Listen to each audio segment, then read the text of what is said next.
Hi, everybody. So today I'm going to be reviewing a robotic pool skimmer. This is actually Aiper Surfer S2. Okay, so this was sent to me for review purposes, but it's supposed to be one of those robots that skims the surface of the pool, so the top area, and collects any of the loose debris and all of that before it actually sinks to the bottom. Now, this is intended to be a 24-hour use, so you don't have to take it out of the pool. It is completely solar powered, but it does have a 35-hour battery. So if you charge it the first time, it gives you at least 35 hours, but the solar is going to keep it in there, keep it charged.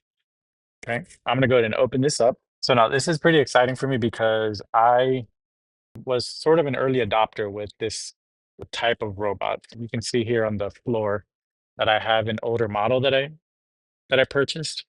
This is one of the very first that was ever advertised to do something similar to it. Obviously, because it was one of the first ones, there was a lot of technology that this did not have that this new model does have, and I'll be going over some of those.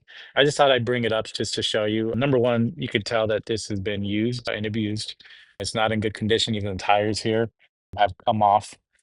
But the way this one worked is it actually would up against the walls of the pool, and then the wheels would constantly be turning, forcing it to go in separate directions. The new one is actually going to be a little bit different because it actually has sensors that will detect where it's at in the pool.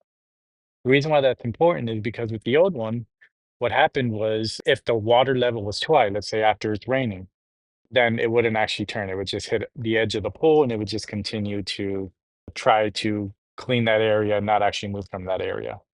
Okay.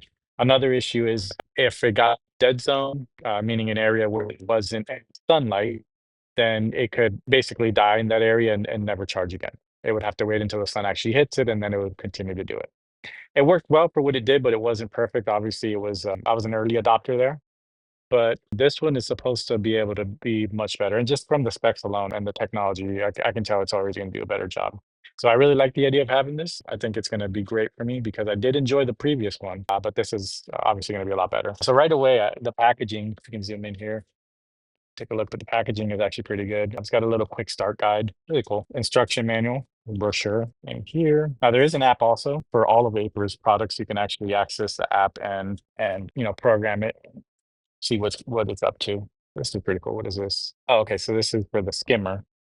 You put it in your skimmer area so it doesn't try to go into that skimmer. All right. All right. Something just activated. Yeah, I guess it's touch sensitive. I see a green light on and I heard a beep, but let me take this out. And then this is just a charging cable. Again, this is solar powered, so you don't need it all the time. But you charge it that first time. Very well packaged. Like there's no scratches or anything. This is pretty cool. You take a look and zoom in to the actual solar panel.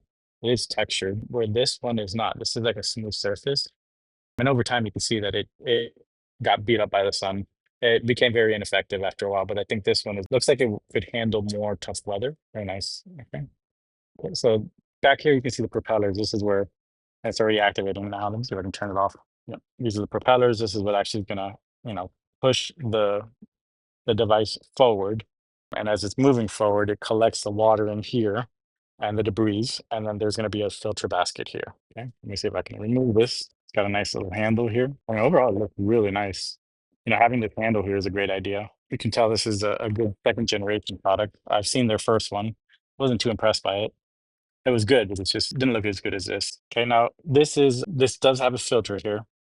It's a 150 micron filter.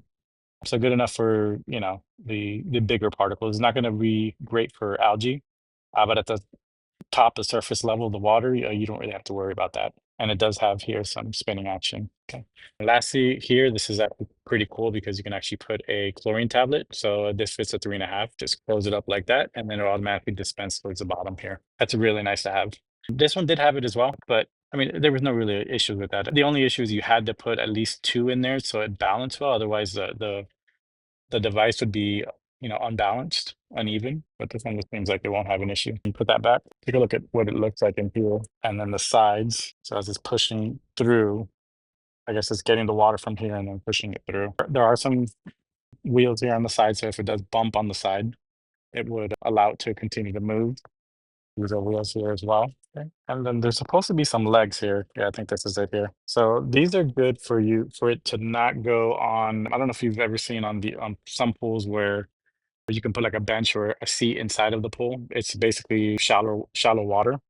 This is to prevent it from going over that area if you don't want it to. Pretty cool. All right.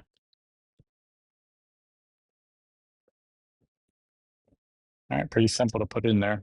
There is a charging port right here. Okay. And again, obviously you want to, charge it the first time, let it fully charge before you put it in there.